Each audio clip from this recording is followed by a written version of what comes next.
What's on the menu today? Sliced-in sweet potatoes and asparagus. Birdie field. Thanks for sitting down with us today. Yeah, thanks for having us.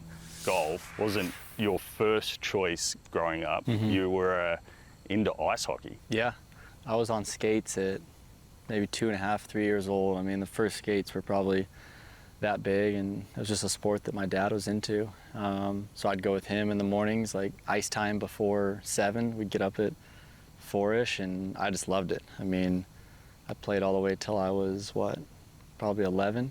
Kind of got to a point where if I wanted to pursue it, I was gonna have to kind of go up north for like high school, and I'm like, I don't quite want to do that. And then I kind of picked up baseball with my older brother, and I was playing 2 years up with their age group, so then they all went to high school, and my dad had to find parents he would get along with, 8 or 9 of their players that were competitive, and he's like, just go hit golf balls with your older brother over the summer, and that was kind of it. You glossed over the fact a little bit that you started at ice hockey because you grew up in Murrieta, California. Like, there's not a lot of ice there in winter. No. We would drive about 40 minutes south, a little ice rink called Isoplex. That's kind of where I learned to skate, and then we'd just be on a travel ice hockey team and just kind of go all over the country when I was young playing ice hockey.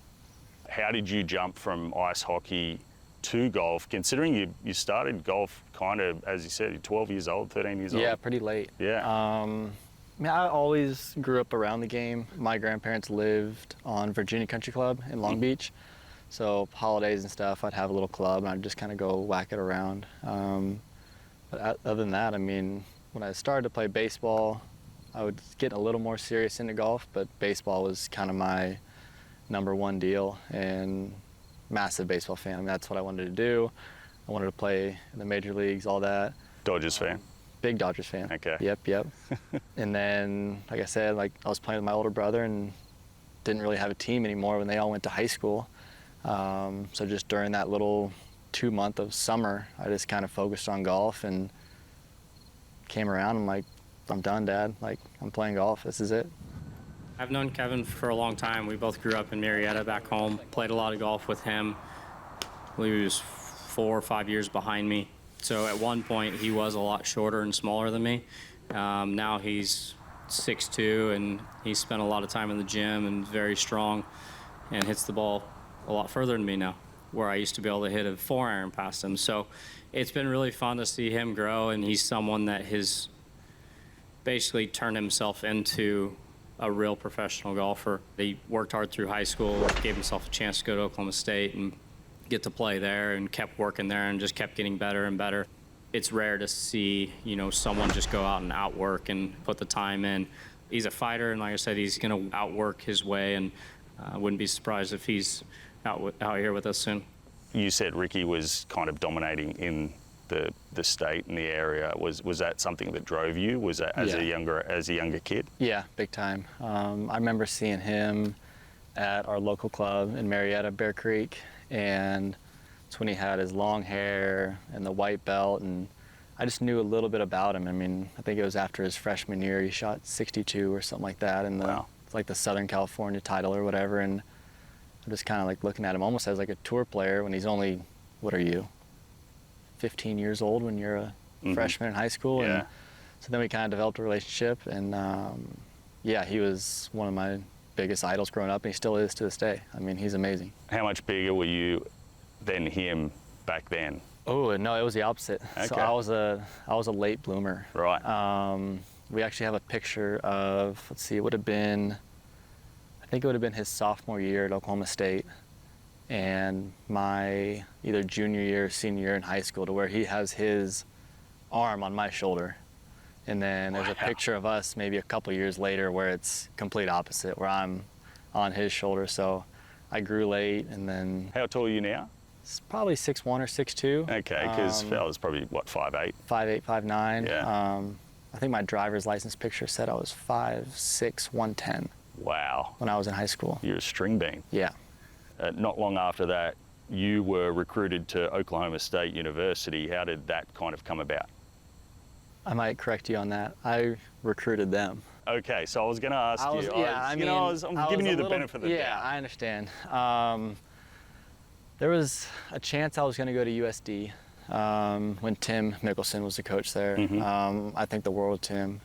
He was an amazing coach, and the one question I had for him was, how long do you plan on staying here, and kind of what's your dream job? And he said, the only way I'll leave is if the ASU job opens.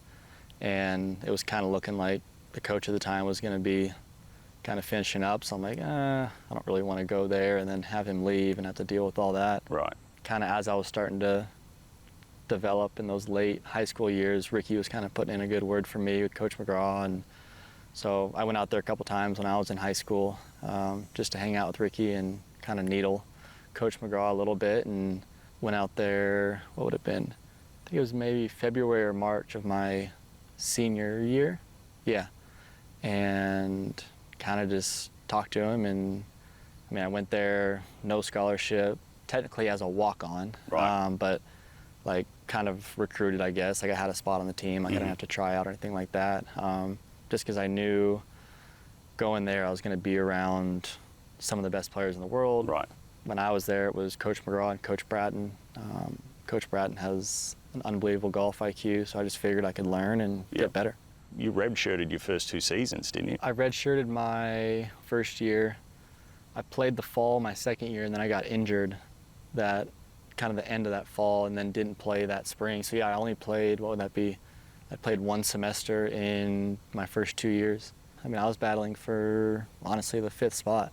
Right. When I was in school, it was Morgan Hoffman, Peter Uihlein, Kevin Tway, Taylor Gooch. Oh, right. So there's the top 4 right there. I think Taylor as a freshman, either second team or first team All-American. And then that year, Peter, Kevin, and Morgan all were first team All-Americans. So it was like cutthroat. And then we had Sean Einhaus, who was one of the top European players, come over, and I mean, the squad was stacked. So yeah, it was a very small fish in a large pond. Was there ever a decision where you're like, okay, I could have been recruited to a different D1 college where I would have a cemented spot on their team? Now I'm, with one of the best in America with this stacked lineup. All those players have been successful professional golfers. Was that a decision that maybe you're like, I'd be playing full time if I went somewhere else? It was a thought, but I just saw the value in honestly kind of getting beat every day by Peter and Morgan and Kevin and Taylor, all these guys. Like, I mean, I figured I would learn more getting beat rather than going to a school and being the one guy, and I just kind of saw just the value in it. Eyes closed, rehearsing it. This for birdie and a PGA Tour card.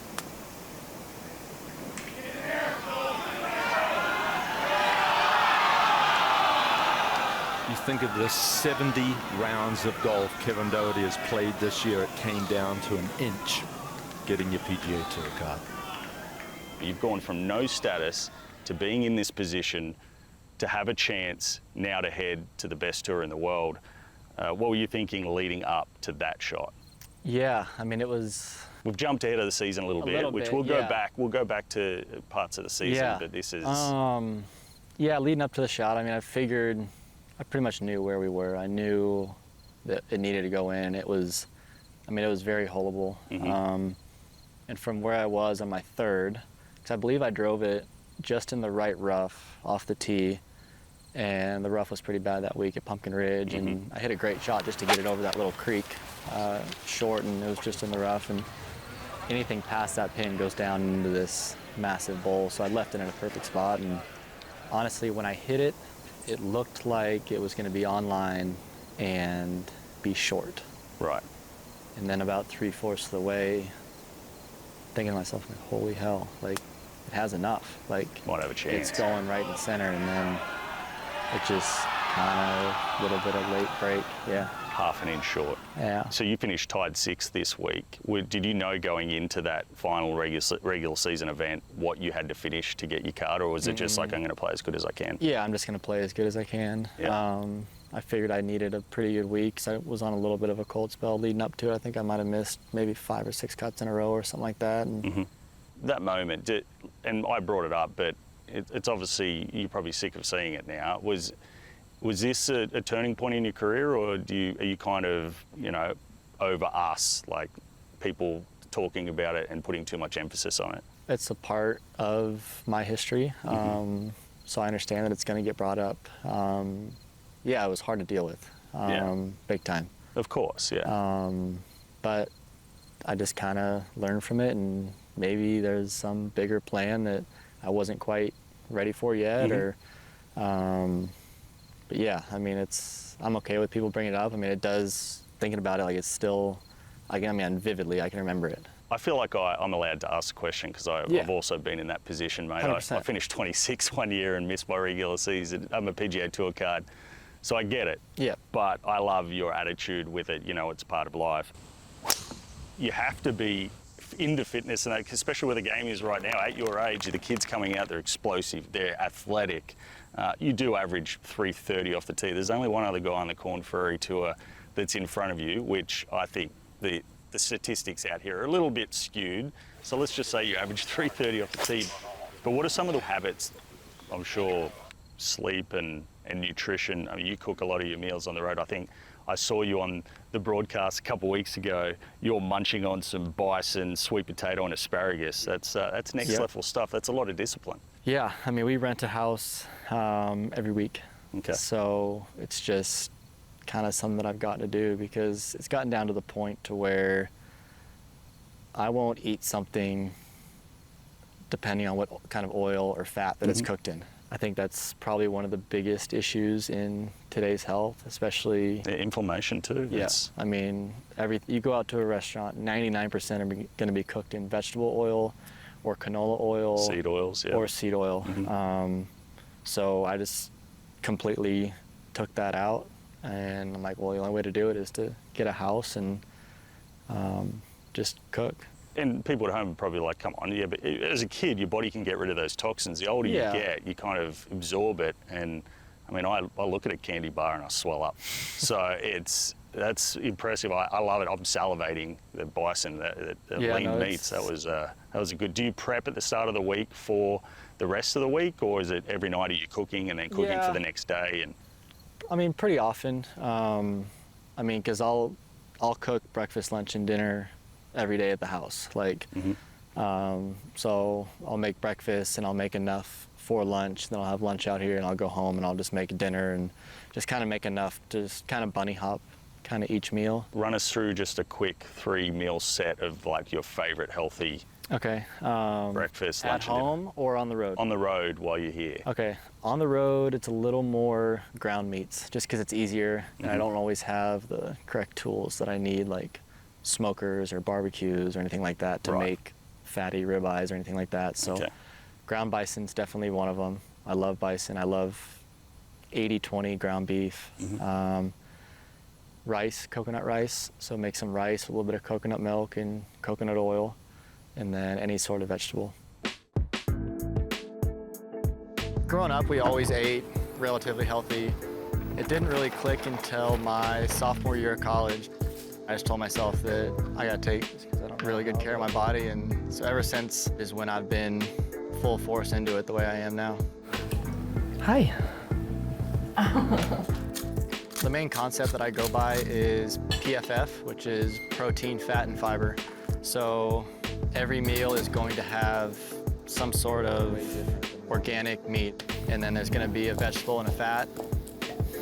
This week, there's an amazing grocery store called Boise Co-op, and all of this is grown here in Boise, which is just easier and can support kind of local businesses and everything like that. So go shop for the week and kind of plan out what we're gonna have for dinner and lunch and breakfast and go from there.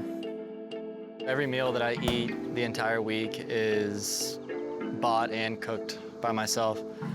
So I have not eaten in player dining one time. It's kind of like a vice away from the golf tournament and the course and everything like that, where I can just come home and do something I love to do and feel great. I've seen changes in multiple facets of my life. The energy that I have is through this roof. I sleep like a baby. I can go from 7 a.m. till 9 p.m. traveling, everything, and I feel great. It's more of just a lifestyle rather than a diet because it's something that I enjoy to do. My wife eats the exact same way I do. It like flipped my world upside down, and I was like, wow, like I thought I was healthy and he's reading all the ingredients on every single thing. If there is a grain of sugar, we're not eating it, but it has been a part of our lives and I love it. What's wrong? She's hungry. Is she? You see some of the biggest guys on the PGA Tour, they'll have a chef cook them breakfast, lunch, and dinner, and personal chef is a pretty penny. So we'll just make a few more birdies and that could be on the payroll next. Talk about, you know, high-level athletes. You also got some advice from Aaron Rodgers, who you met through Justin Timberlake. Let me just catch those names I dropped right there. First of all, how did you meet Justin Timberlake before you get to Rodgers? Yeah, it's just golf is such a crazy small world. It was 2018 after the season, and Morgan Hoffman was like, hey, do you want to go like on a little boys trip? Chelsea, his girlfriend at the time, was in Tulsa spending some time with her family. He goes, let's just go fly my plane. We'll go to Florida, we'll go to New York, and then we'll come back to Dallas. I'm like, yeah, I got nothing going on, so let's do it. So he flies down his single engine. I was going to say, Piper. Are we talking a private jet here? No, it's a single engine Piper Mirage. It's a beautiful plane. He's an amazing pilot. And it's not easy to get your pilot license. No. There's a lot of work involved in that. Big time. So we just did that. We just flew from Dallas and started heading east. We went to Jupiter for a couple days, and then he's like, hey, let's go up to New York. I'm like, all right, sounds good. So we just fly right up the coast, and Charlie Schaefer, who started Grayson with Morgan. Grayson Clothing. Yep. Came from Polo RLX. He was the main designer there and started Grayson. We're gonna play golf. And right up here, we stayed in Manhattan, first time I've been in New York. He goes, let's play Liberty National tomorrow. I'm like, yeah, sounds great, perfect. And Charlie knows Justin through Grayson. Justin loves Grayson. They always get it at Pebble, and just been a big fan.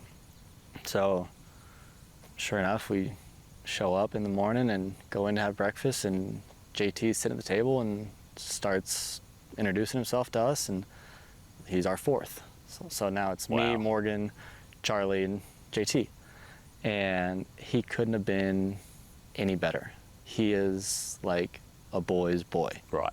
So much fun, so down to earth, loves golf, and got to a point where we were playing, and I've never been to a concert in my entire life up until this point. And he's like, hey, like, if you guys ever want to come to a show, just like text me and I'll get you guys hooked up. So like, all right, sounds good. And I'm kind of thinking like, okay, like he just gave us like his manager's phone number, and like they'll deal with it, whatever. So fast forward down the road, he's playing in Dallas in December, January.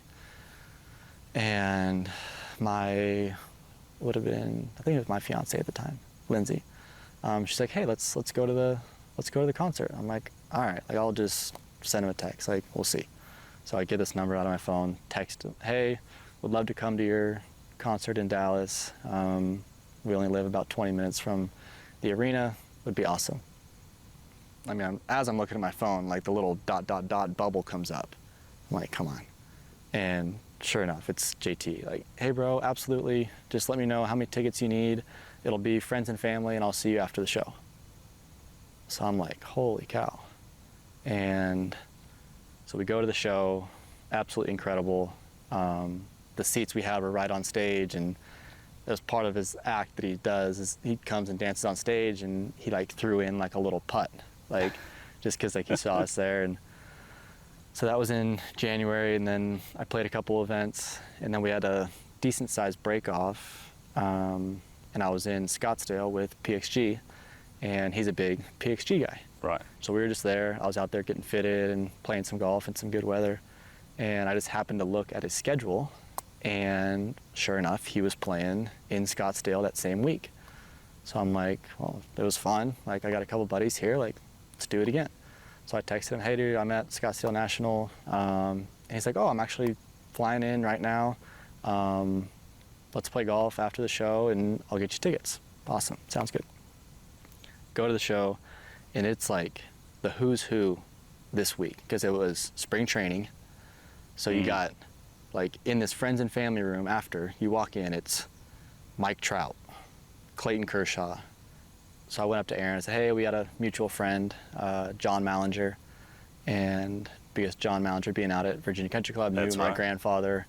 And I've known Mally just kind of through the Southern California golf and everything. And so we just kind of talking just kind of about Mally a little bit. And then Justin was like, hey, do you want to play golf tomorrow? Talking to Aaron. He goes, yeah, I got nothing going on. And we had already planned on playing. So I'm like, wow, like, I'm going to go play Scottsdale National with Justin Timberlake and Aaron Rodgers. Like, this is going to be pretty sweet. So next day, it's the three of us and then Justin's manager. And we just had an amazing day. Like, same thing. Aaron loves golf and just an amazing human being. And same thing. He's like, hey, like, if you ever need anything, let me know. And same thing, just gave me his number. And I mean, I'm not kind of one to like press. I mean, because I understand, like, I mean, if I get it a little bit from maybe some people back home, like I can only imagine what Aaron and those guys get from everyone. So I didn't really reach out to him that much. And there was maybe one week where I was just struggling. I reached out to him and same thing, like just the most heartfelt, thoughtful, like messages and everything like that.